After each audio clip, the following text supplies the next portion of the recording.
Good morning, this is Varda Shine, Managing Director of the DTC. Welcome to Israel again. Thank you.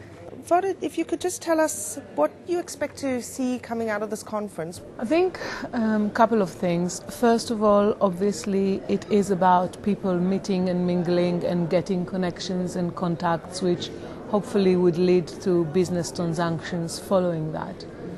But I also think it's a great opportunity to kind of have the thought leaders of the industry and coming together and thinking about what are the challenges that we are all facing now, what are the things that one needs to actually focus on in 2008 and beyond. What are the most pressing challenges for this year? Well, I think first of all, there is a huge challenge in what's happening with the economy. I think that is going to have an impact, even if we don't necessarily feel it in the rough yet. Later today, I'm talking about some statistics from the new economies, from China, from India, and from Latin America, which are actually fascinating if people are looking for some sort of alternatives and options to move forward. I think the second challenge, which is as big, is the perceived or the scarcity of rough. And I think it's very much a question of the diamond industry for decades and decades has been all the time chasing for market share. People were chasing for rough and were willing to actually pay very high prices just to actually get a position.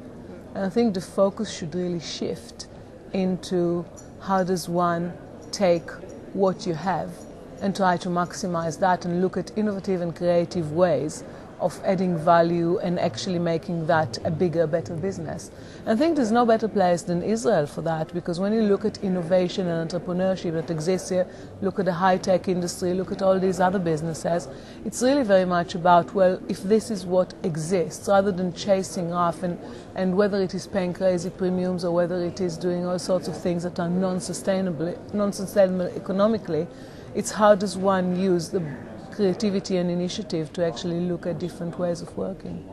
Of course, there are other challenges like the dollar rate, the oil price, the gold price, and all of these things which make it more difficult on the diamond jewelry. We, from a De Beers perspective, DTC perspective, we have a huge challenge in the power situation in South Africa, which will impact Southern Africa, because I'm still waiting to get from our producing partners what is going to be the impact if they are ending up with 10 or 20% less electricity for the year. How long do you think the situation will continue for? I've heard anything from 7 to 10 years. Well, the thing is, setting up a new power station takes good 5 years. The real question is, can they organize themselves? Can they be more efficient? We hope that with the support of the industry in South Africa, the government would be able to achieve solutions for the midterm as well. But definitely short term it's going to impact. A little bit about Israel industry. What feedback and reaction are you getting in light of the DMDL downsizing here? It's still selling here, I know, but not sorting here, and cutbacks in number of Israeli site holders. Obviously, we live in a very dynamic world and there's business challenges on everyone, including on De Beers and the DTC. Yeah.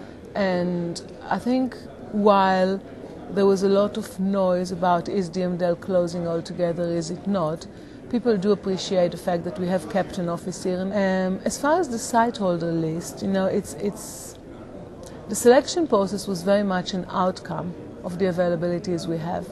And the new things in the equation which weren't there before were, first of all, less Russian going to basically no Russian in the near future after this year. And then the whole beneficiation. When you look at producing countries' aspirations, and I think it's important to say it's not just in diamonds. Producing countries in any resource is looking for value addition at source. And diamonds are no different to any other. Polishing and cutting falls into the same category.